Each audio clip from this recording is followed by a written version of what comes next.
জয়তু শ্রীরামকৃষ্ণ। আমার ভাবগুরু শ্রী শ্রী রামকৃষ্ণদেবের স্মরণে কথা ও সুর দিয়ে দাস শ্রী সন্তোষ কুমার ও কণ্ঠ দিয়ে তার কন্যা শ্রীমতী দীপিকার এই শ্রদ্ধাঞ্জলি। ঠাকুর বিশাল, লোক প্রয়োজনে তিনি তার মহিমার একটা ক্ষুদ্র অংশ প্রকাশ করেছেন। আবার যা প্রকাশিত হয়েছে তার ক্ষুদ্রাতিক্ষুদ্র অংশ আমার দ্বারা প্রকাশিত হওয়ার চেষ্টা হয়েছে।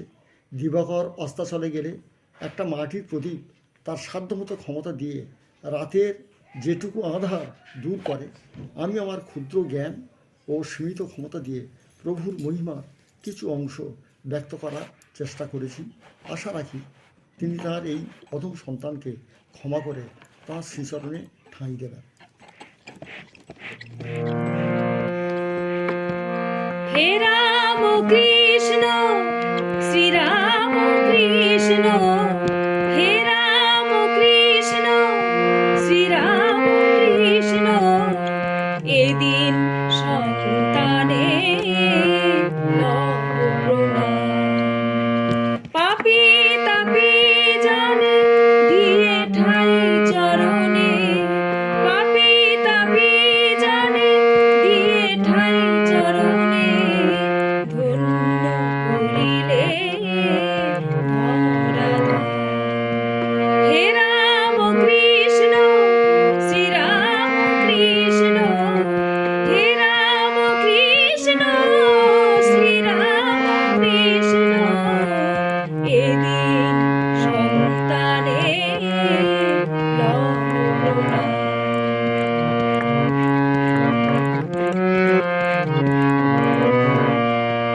বেদ বেদাঙ্গের গুরু হবানি, তোমার শ্রীমুখে তা সুধার খনি। বেদ বেদাঙ্গের গুরু হবানি, তোমার শ্রীমুখে তা সুধার খনি।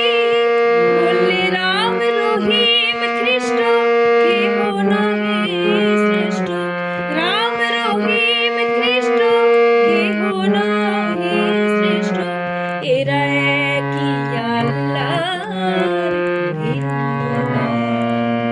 হে রাম কৃষ্ণ শ্রীরাম কৃষ্ণ, হে রাম কৃষ্ণ শ্রীরাম কৃষ্ণ, এদিন সন্তানে লহ প্রণাম।